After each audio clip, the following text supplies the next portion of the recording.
Continuing this thing of discussing each comic book right after I read it, wherever I happen to be, um, in my office/man cave right now, where apparently my wife has removed one of the lights, so it's kind of dark in here.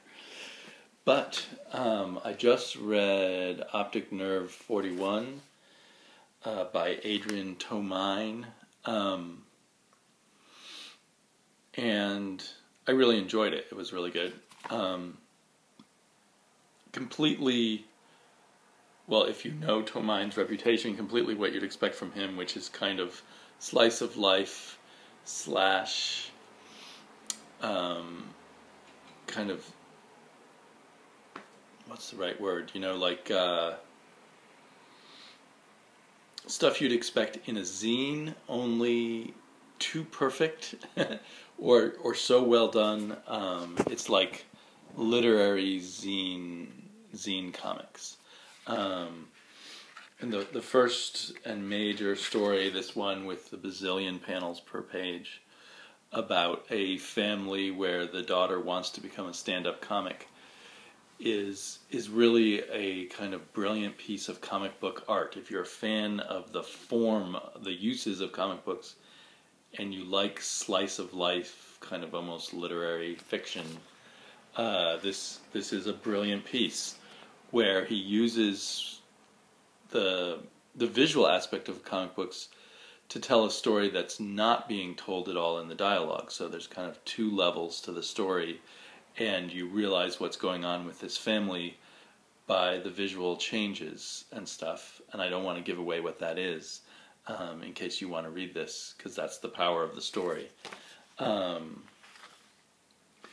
the art's simple, but it's very perfect. I don't know if I'm totally crazy about his coloring choices. I assume he did the coloring himself. Often, it's kind of shades of brown, I guess. And I don't know if the coloring,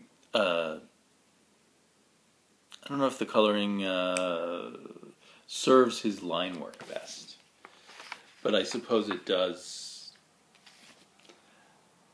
I don't know. It seems to cover up things a bit. But that's a quibble. I definitely felt, like you might feel after reading a particularly brilliant piece of short fiction by a literary writer that you might encounter in the New Yorker, which is where I believe Adrian Tomine is actually spending most of his time, doing illustrations for the New Yorker, maybe other New York kinds of things, and then occasionally getting around to actually doing these comic books that started off his career as a commercial, literary commercial artist, or whatever it is he is.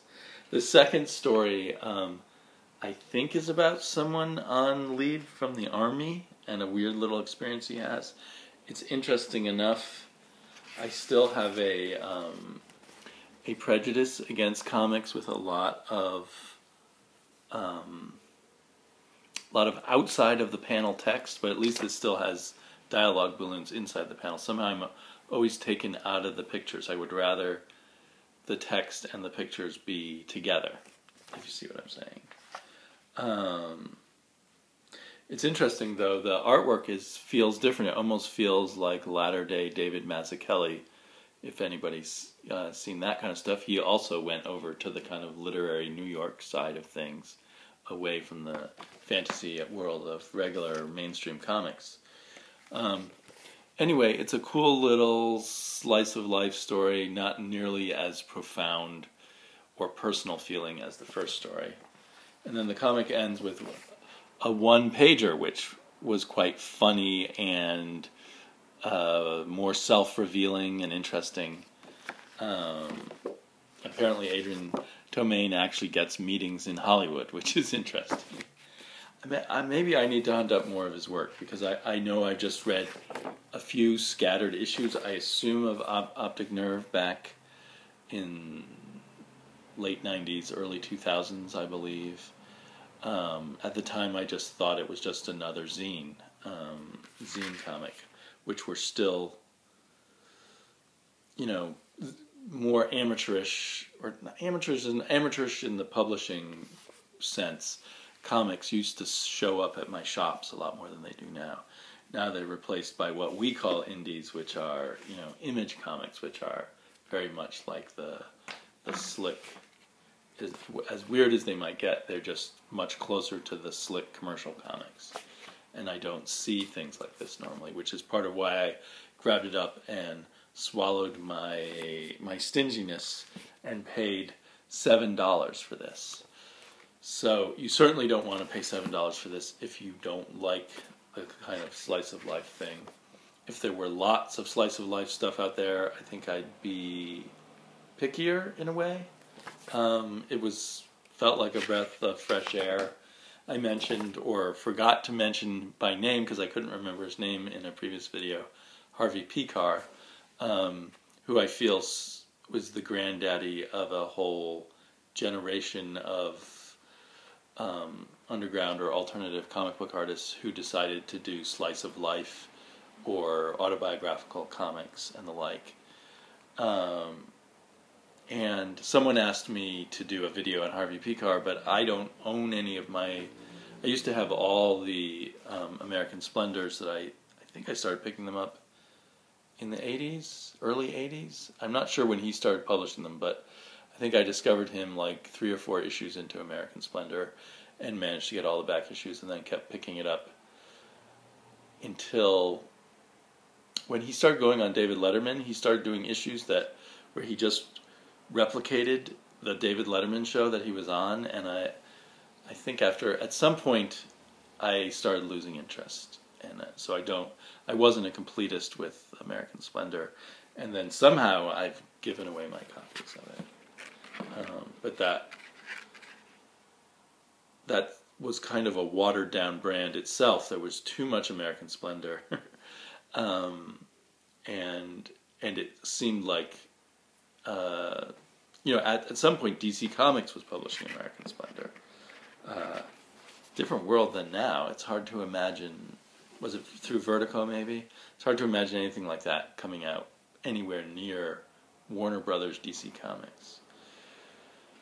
So I don't know where I'm going with all that, but that's all I thought. But so one thoroughly enjoyable story from a literary kind of the American idea of literary fiction, which is always very minimalistic and small things happen, and I should say the modern American idea of literary fiction, all based on Raymond Carver. So it's a Raymond Carver type of comic book.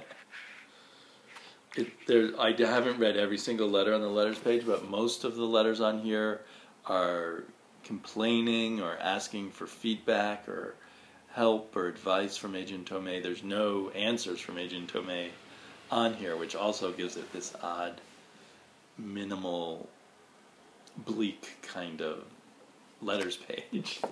I think on my previous video someone said, he was glad he didn't get any of the comic books I've been reviewing because they were all depressing. And even though I guess the story in here was depressing, I felt uplifted by its literary craft, if you will. Okay, well, I will probably read something far less literary than this next. Talk to y'all later. All right. So, this issue of BPRD, Hell on Earth, was awesome. It was really intense. It took some of the supernatural war on Cthulhu creatures taking over Earth stuff and gave us a really strong emotional story.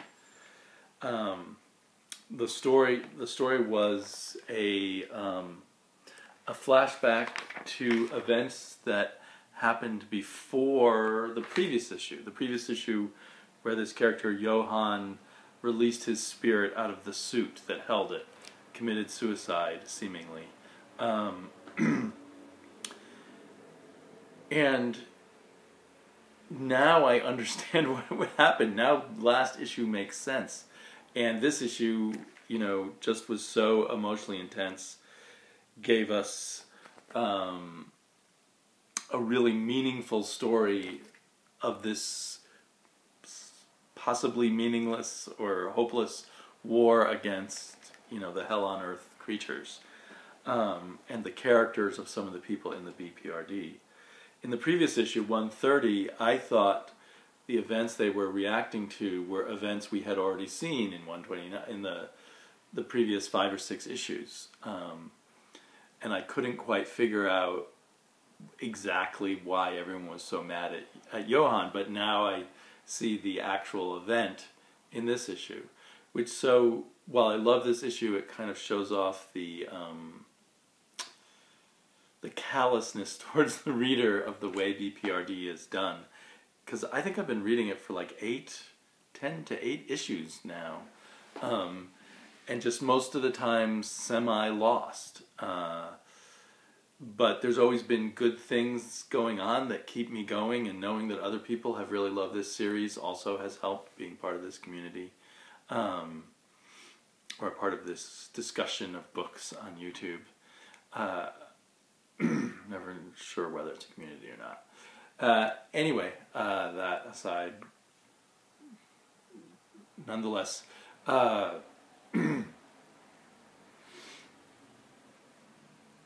hoping that this means that I'll be connecting to more issues of BPRD in the future. But this was a pretty amazing issue. It would help to have read the issue before, but I think you could still get a lot just reading this issue. The art by Peter Snedberg. I think he's the new artist also on Baltimore. The art, maybe he's not. Maybe I'm getting him confused. Anyway, the art was good, but not. Some of the art on BPRD has been sort of profound, particularly by James. Oh, here I go again, late at night, starting to lose names. James Herron. There's been some amazing art on BPRD. It seems a variety, but anyway, the artist did fine. So anyway, I'm really happy about this issue. I guess it was a depressing story too. I mean, this is a book that takes place in a war against monsters, a long, drawn-out war against monsters. So it's a war story, a supernatural war story.